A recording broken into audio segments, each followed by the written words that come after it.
Perkenalkan, saya dari Wilson Tendean dengan NIM 226.12179, dokter muda anestesi periode 9 Agustus sampai 19 September 2021. Pada kesempatan ini, saya akan mencoba mempresentasikan materi mengenai terapi nutrisi pada pasien gagal ginjal.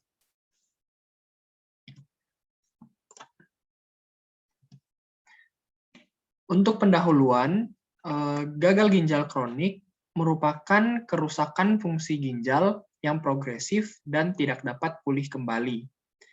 Kerusakan ginjal yang terjadi secara progresif dan irreversibel yang membuat tubuh gagal mempertahankan metabolisme serta keseimbangan cairan sehingga terjadi uremia dan penumpukan cairan. Kondisi ini membuat kehidupan penderitanya menjadi terancam. Terdapat dua kriteria penyakit ginjal kronik. Yang pertama, yaitu kerusakan yang terjadi lebih dari 3 bulan berupa kelainan struktural atau fungsional dengan atau tanpa penurunan laju filtrasi glomerulus dan manifestasi berupa kelainan patologis, terdapat kelainan ginjal, termasuk kelainan dalam komposisi darah atau urin, atau kelainan dalam tes pencitraan atau di imaging test. Yang kedua, yaitu ada laju filtrasi ginjal yang kurang dari 60 ml per menit per 1,732 meter kuadrat selama 3 bulan dengan atau tanpa kerusakan ginjal. Selanjutnya untuk prevalensi, di mana sebanyak 2 per 1000 penduduk atau sekitar 499.800 penduduk Indonesia menderita penyakit gagal ginjal dan terjadi peningkatan pada tahun 2018 menjadi sekitar 3,8 per 1000 penduduk Indonesia.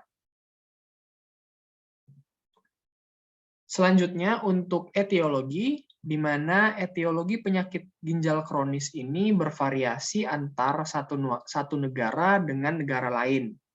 Sebagai contoh yang saya tampilkan yaitu negara Amerika Serikat dan Indonesia. Etiologi gagal ginjal pada negara Amerika Serikat itu pertama yaitu persebarannya yang pertama ada diabetes mellitus baik tipe 1 maupun tipe 2 sebesar 44%, hipertensi dan penyakit pembuluh darah besar sebesar 27%, glomerulonefritis 12%, nefritis interstitialis 4%, kista dan penyakit bawaan lain 3%, penyakit sistemik 2%, penyakit lain 4%, dan idiopatik sebesar 4%. Sedangkan etiologi penyakit ginjal kronis di Indonesia dibagi yang pertama ada glomerulonefritis sebesar 46,39%, diabetes mellitus 18,65%, obstruksi dan infeksi 12,85%, hipertensi 8,46%, dan penyakit lain sebesar 13,65%.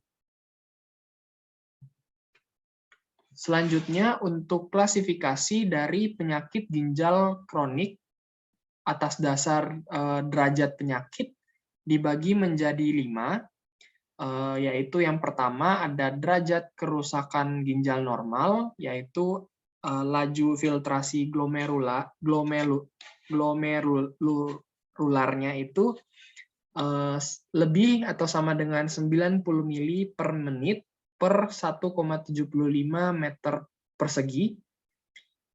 Yang kedua yaitu derajat kerusakan ginjal ringan dengan LFG 60 sampai 89 atau di bawah 90 mili per menit per 1,75 meter kuadrat. Ketiga, yaitu ada derajat kerusakan ginjal sedang dengan LFG 30 sampai 59 mili per menit per 1,75 meter kuadrat. Yang keempat yaitu derajat kerusakan ginjal berat dengan LFG 15 sampai 29 mili per menit per 1,75 meter kuadrat. Dan yang terakhir yaitu gagal ginjal dengan LFG di bawah 15 mili per menit per 1,75 meter kuadrat. Selanjutnya, untuk manajemen nutrisi pada gagal ginjal, di mana tujuan terapi diet pada pasien dengan penyakit ginjal kronik ini adalah yang pertama, untuk menurunkan akumulasi sisa nitrogen, kedua, untuk membatasi gangguan metabolik karena uremia, yang ketiga, untuk mencegah adanya atau mencegah terjadinya malnutrisi, dan yang terakhir untuk memperlambat progresi dari gagal ginjal ini.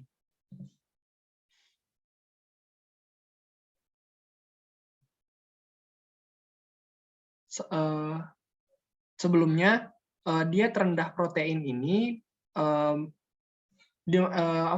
dengan tujuan untuk memperbaiki gejala uremia karena menurunkan kadar toksin uremik yang sebagian besar dihasilkan dari metabolisme protein. Selanjutnya untuk terapi protein, di mana peningkatan asupan protein atau asam amino telah terbukti dapat mempengaruhi hemodinamik ginjal dan berperan terhadap kerusakan fungsi dan jaringan ginjal. Terapi diet rendah protein pada pasien penyakit ginjal kronis telah diperkenalkan sejak lama dan memberi manfaat untuk menurunkan akumulasi bahan buangan yang tidak dapat diekskresikan oleh ginjal. Terapi diet rendah protein dapat mengurangi gejala uremia, menurunkan proteinemia, dan memperlambat inisiasi dialisis. Untuk waktu kita memulai diet rendah protein pada penyakit ginjal kronis sampai saat ini masih diperdebatkan, di mana batasan laju filtrasi glomerulus untuk memulai diet rendah protein belum ditetapkan. Namun sebagian besar ahli nefrologi itu menganjurkan agar diet rendah protein sudah dimulai pada saat atau klasifikasi pada LFG di bawah 60 mili per menit atau penyakit ginjal kronis stadium 3. Untuk memodifikasi diet protein pada pasien ginjal kronis dapat dibagi menjadi yang pertama, yaitu diet protein sangat rendah, yaitu kurang dari 0,3 gram per kilogram berat badan. Kedua, diet protein rendah 0,6 sampai 0,8 gram per kilogram berat badan. Dan yang ketiga, diet protein normal 1 sampai 1,2 gram per kilogram berat badan. Dengan penerapan diet rendah protein, terutama diet sangat rendah protein, disarankan untuk menambahkan penderita dengan alfa ketoasid atau asam amino esensial untuk menghindari terjadinya malnutrisi. Suplemen alfa ketoasid lebih efektif daripada asam amino esensial dalam memperlambat perjalanan gangguan ginjal. Manfaat diet rendah protein dengan terapi alfa ketoasid itu yang pertama, memperbaiki asotemia dan asidosis metabolik, menyediakan asam amino esensial dan memperbaiki metabolisme protein, mengurangi resistensi insulin dan memperbaiki metabolisme karbohidrat, meningkatkan aktivitas lipase dan memperbaiki metabolisme lemak, menurunkan kadar fosfor serta meningkatkan kadar kalsium, mengurangi gejala hiperparatiroid sekunder, dan yang terakhir menurunkan ekskresi protein urin dan menghambat perjalanan ginjal kronis. Selanjutnya untuk kebutuhan energi dan kalium, di mana intake energi sangat penting sekali diperhatikan, sebab bila diet hanya mengandung sedikit kalori akan mengganggu keseimbangan nitrogen dan menyebabkan pasien kehilangan massa otot. Diet dengan 35 kilokalori per kilogram berat badan per hari diperlukan untuk mempertahankan keseimbangan nitrogen pada pasien gagal ginjal. Kebutuhan energi pada pasien gagal ginjal yang sehat tidak berbeda dengan orang dewasa yang sehat. Untuk kebutuhan kalium, dengan menurunnya LFG, kemampuan tubulus untuk mensekresikan kalium ini berkurang, sehingga perlu dilakukan restriksi kalium untuk mempertahankan kadar kalium pada kadar normal, yaitu 3,5 sampai 5 miliekuivalen per liter. Rekomendasi untuk kalium pada pasien hemodialisis itu 2.000 sampai 3.000 mg per hari, dan pada pasien dengan CAPD bisa mengonsumsi kalium lebih banyak, yaitu 3.000 sampai 4.000 mg per hari. Selanjutnya untuk terapi sodium dan air, di mana restriksi garam merupakan salah satu strategi untuk mengoptimalkan terapi antihipertensi dan mengatasi UDIM. Restriksi sodium tergantung pada status hidrasi pasien, ekskresi natrium urin, dan atau tidak hipertensi. Asupan garam yang direkomendasikan pada pasien gagal ginjal yaitu 1,5 sampai 2 gram per hari. Pada pasien yang menjalani hemodialisis, produksi urin akan semakin menurun sampai menjadi anuria, sehingga asupan cairan harus dikontrol dan disesuaikan pada kondisi masing-masing pasien. Pada pasien yang menjalani hemodialisis, asupan cairan yaitu sekitar 500 sampai 1.000 ml per hari, ditambah dengan jumlah urin per hari. Sedangkan pada pasien yang menjalani CAPD dan APD, kira-kira sekitar 2.000 sampai 3.000 ml per hari berdasarkan status klinis. Selanjutnya, untuk terapi vitamin, mineral, dan trace elemen, di mana abnormalitas vitamin, mineral, dan trace elemen pada pasien gagal ginjal berhubungan dengan restriksi diet, kehilangan melalui diasilat, dan menurunnya fungsi ginjal dalam metabolisme beberapa vitamin. Tetapi seberapa banyak jumlah yang dibutuhkan oleh pasien gagal ginjal sampai saat ini sebenarnya belum jelas. Berikut beberapa terapi nutrisi yang kita bisa berikan. Untuk protein pada stadium gagal ginjal 1-4, untuk LFG di atas 30 mili diberikan protein lebih atau sama dengan 0,8 gram per kilogram per hari. Untuk LFG 15-29 mili per menit diberikan 0,6 sampai 0,75 gram per kilogram per hari. Untuk sindrom nefrotik itu diberikan 0,8 sampai 1 gram per kilogram per hari. Untuk jumlah energi atau kalori diberikan 35 sampai 40 kilokalori per kilogram tergantung status nutrisi dan faktor stres.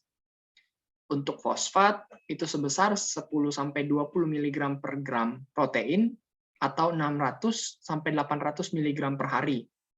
Untuk sodium bervariasi menurut penyebab dari gagal ginjal. Biasanya tidak diberikan garam. Untuk potasium biasanya tidak dilarang sampai LFG-nya itu di bawah dari 10 ml per menit. Untuk terapi cairan itu diberikan berdasarkan status klinis. Untuk kalsium diberikan 800 mg per hari atau bila perlu untuk menjaga target level serum.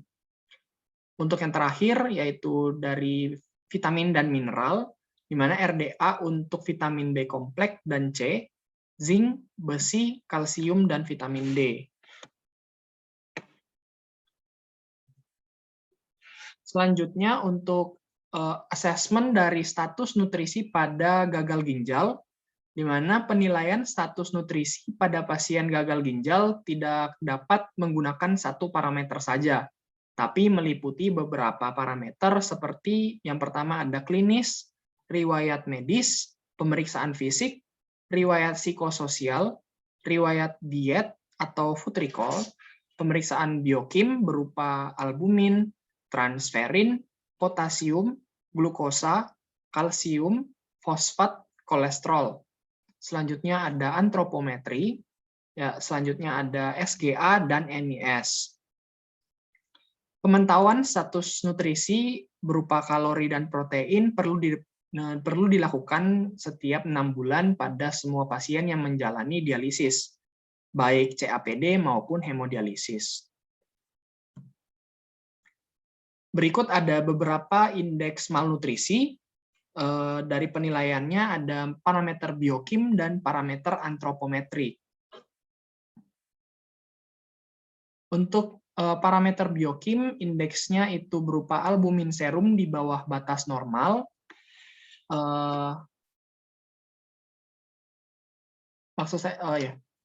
batas normal yaitu prealbumin serum di bawah 300 mg per liter, kreatin serum rendah, kolesterol serum di bawah 150 mg per desiliter, indeks kreatin rendah, dan PNA yang rendah. Untuk parameter antropometri didapatkan penurunan berat badan secara terus-menerus, ketebalan lipatan kulit, lingkar otot lengan atas. Indeks massa tubuh di bawah 20 kg per meter kuadrat, berat badan kurang dari 90% dari massa ideal, dan kekuatan otot yang abnormal. Selanjutnya untuk kesimpulan, di mana penilaian status nutrisi, monitoring, dan intervensi nutrisi merupakan komponen yang memegang peranan penting dalam penatalaksanaan pasien penyakit ginjal kronik. Adanya perubahan metabolisme menyebabkan gagal ginjal stadium 1 sampai 4 memerlukan penatalaksanaan nutrisi yang berbeda-beda, sehingga memerlukan evaluasi dan terapi yang spesifik. Di samping itu, setiap individu pasien itu mempunyai masalah nutrisi yang spesifik karena perbedaan metabolisme, etiologi dari gagal ginjal, stadium gagal ginjal, genetik, dan lingkungan.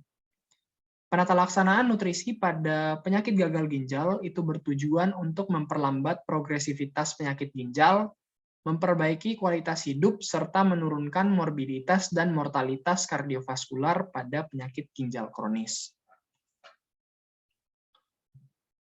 Baik, sekian presentasi materi mengenai terapi nutrisi pada pasien gagal ginjal yang dapat saya sampaikan. Mohon maaf jika terdapat kesalahan dalam penyampaian presentasi ini. Sekian, terima kasih.